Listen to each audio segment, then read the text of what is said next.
Students, हम लोग chemical kinetics का नेक्स्ट लेक्चर देख रहे हैं। इंस्टेंटेनियस रेट पिछले क्लास में हम लोग पढ़े थे, जिसको हम लोग यह समझे थे कि इंस्टेंटेनियस रेट जो होता है वह किसी पार्टिकुलर इंस्टेंट पर का रेट माना जाता है। उसको हम लोग मैथमेटिकली और करके इस तरीके से भी डिफाइन कर सकते हैं।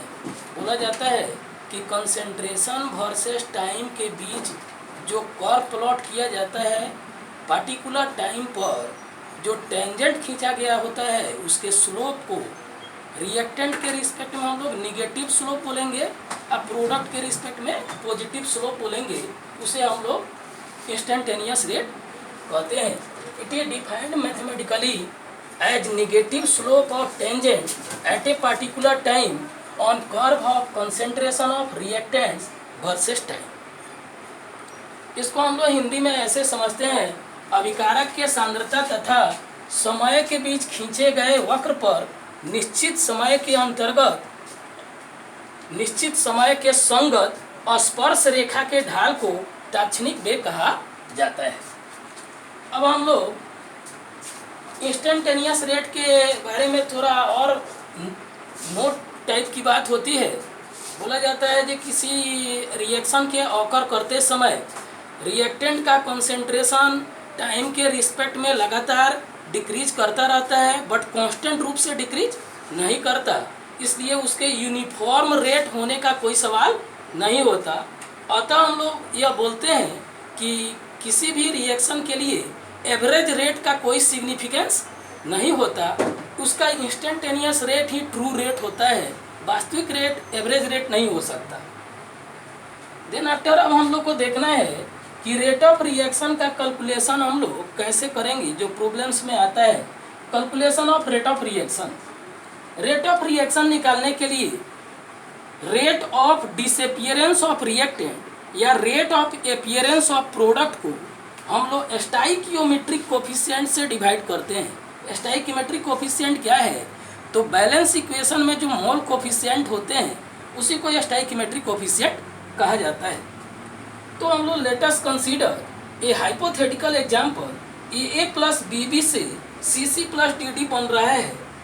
इसका एवरेज रेट के रूप में अगर हम लोग को लिखना है तो इसको हम लोग लिख सकते हैं -1/a delta concentration of A upon delta t. B के रिस्पेक्ट में लिखना है तो -1/b delta concentration of B upon delta t. C और डी चूंकि प्रोडक्ट है इसलिए इसमें प्लस वाला साइन लगेगा, जबकि रिएक्टेंट वाले में माइनस साइन लगेगा। तो सब्सटेंस सी के रिस्पेक्ट में देखना है तो +1/c delta concentration of C upon delta T हो जाएगा। डी के रिस्पेक्ट में अगर हमको रेट की बात करना है तो +1/d delta concentration of D upon delta t. यहाँ capital A, capital B, capital C और कैपिटल डी सब्सटेंसेज हैं। That means capital A capital B reactants है और कैपिटल सी तथा कैपिटल डी प्रोडक्ट्स हैं। Small a, small b, small c, small d ये mole coefficient हैं, जिनको stoichiometric coefficient या स्टोइकियोमेट्रिक नंबर भी कहा जाता है। अब इस एवरेज रेट के और इंस्टेंटेनियस रेट में सेम ही टाइप का रिलेशन है, केवल यहाँ डेल्टा के स्थान पर डी का प्रयोग करेंगे। इंस्टेंटेनियस रेट बराबर क्या होगा? -1/a D concentration of A upon D T बराबर -1/b D concentration of B upon D T बराबर +1/c D concentration of C upon D T बराबर +1/d D concentration of D upon D T. ध्यान देने की बात यह होती है स्टूडेंट्स, इससे काफ़ी बार कंपटीशन में भी प्रॉब्लम आ चुका है। ट्रिपल ई, जेईई मेंस वगैरह के एग्ज़ाम में, नीट वगैरह के एग्ज़ाम में भी क्वेश्चन आते रहते हैं। बोर्ड में भी ये क्वेश्चन आ सकता है। ध्यान से देखें कि यहाँ जो स्टूडेंट्स को जो कन्फ्यूजन होती है वह मेन कन्फ्यूजन क्या है? लोगों को लगता है कि यह -1/a delta concentration of A upon delta T को ही हम लोग ए के डिसअपीयरेंस का रेट कहते हैं। एक्चुअली यह रेट ऑफ रिएक्शन में, ओवरऑल रेट ऑफ रिएक्शन में मोल कोफिशिएंट का प्रयोग किया जाता है। केवल ए के बी के डिसअपियरेंस के रेट या सी और डी के अपीयरेंस के रेट में उसके मोल कोफिशिएंट से डिवाइड करने की कोई आवश्यकता नहीं होती। तो यहाँ लिखा गया है minus d concentration of A upon D t को रेट ऑफ डिसअपियरेंस ऑफ ए कहा जाता है, इसको रेट ऑफ रिएक्शन नहीं कहते। उसी तरह minus d concentration of B upon D t को rate of disappearance of B बोला जाएगा।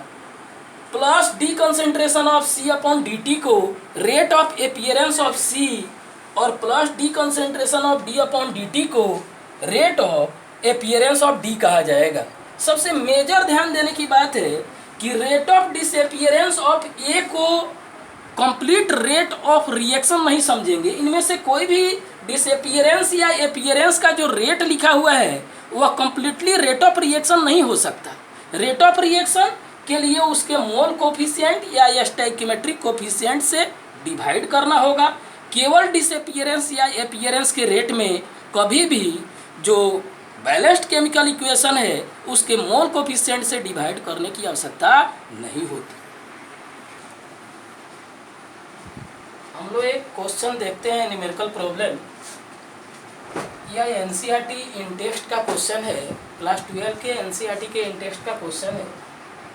आर से पी बन रहा है, दैट मीन्स रिएक्टेंट से प्रोडक्ट बन रहा है और कंसंट्रेशन ऑफ रिएक्टेंट जो है वह 0.03 मोलर से घटकर 0.02 मोलर हो जा रहा है 25 मिनट के अंदर।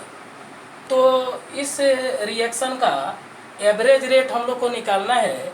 टाइम को मिनट और सेकंड दोनों यूनिट में रखकर यह कैलकुलेशन करना है। तो देखिए हम लोग इसको कैसे सॉल्व करेंगे।